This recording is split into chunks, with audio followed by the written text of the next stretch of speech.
What's up guys? Good morning po sa ating lahat. So, Jer's Vlog here. So ngayon guys ay mag-a-update tayo ng mga alagang baboy. Yung 10. So titingnan natin kung ilan ng kilo na sila. Kung malalaki na ba sila.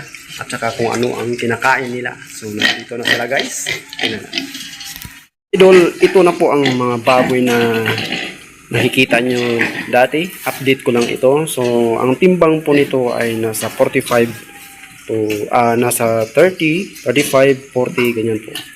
So ito sa tingin ko papunta na itong 45 kilos. So ang kinakain po nila ay grower na. So kahapon ko lang sila na paumpisa ng grower. So ito po ay mag tatatlong buwan may gitna. So correct, hindi mi nagkakamali. Kung hindi ako nagkakamali, tama, mga 3 buwan may higit na po ito. So ayan, 10 piraso po ito guys.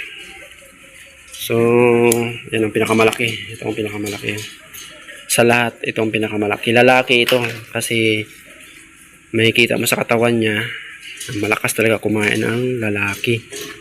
So ngayon may nakikita na kami dito na gawing inahin. So nasaan na ba yun? So ito guys, maganda rin to gawing inahin, kaya lang may kulay, pero gagawin namin inahin yan. Ang maganda kasi dito, kailangan malaki ang puwertahan niya, saka yung didi niya ay magaganda. So dati sa video ko pinakita ko sa inyo yung gawing inahin, kaya lang di pa ganong makita yun kasi nga maliit pa. So ngayon ay unti-unti rin pinapakita yung kanyang tindig. So sana ba yun? So titingnan natin guys. Ayun, maliit yun. So parang ayan ang nakaupo. Yan, magandang pertahan. Ito lalaki ito. So sinisipon ako dahil sa init ng panahon guys. Minsan kasi sa tanghali hindi may iwasan na maligo. Naliligo ako tanghali, kaya siguro sinipon ako kasi sa umaga sa tanghali naliligo ako, di ko matiis ang init. So sa gabi ganun din.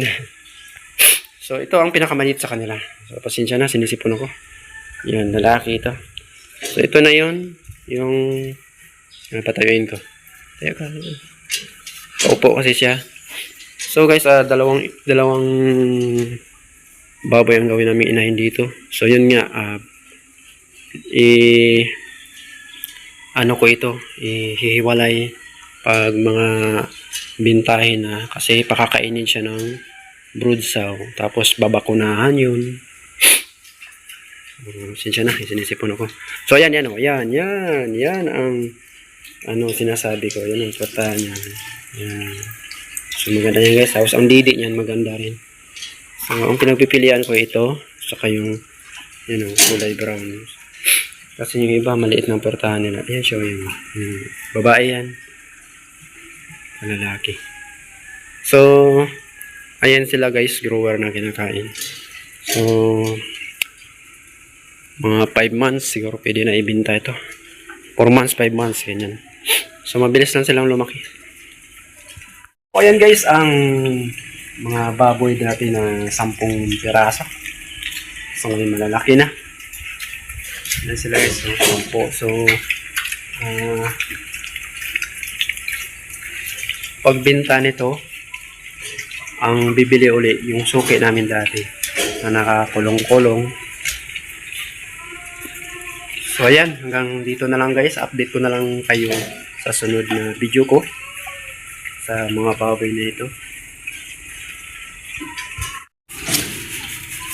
Pagkatapos lang nila kumain, tapos naglinis na rin ako, at saka mamayang tanghali ay maglilinis ulit ako dahil kailangan malinis ang kulungan.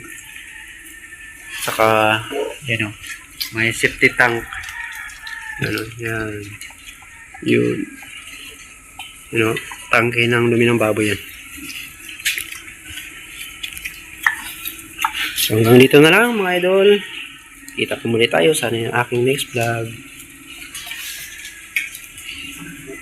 Salamat po sa inyong suporta, saka sa mga solid subscriber ko dyan. Maraming salamat po sa inyong lahat. God bless po. Bye-bye.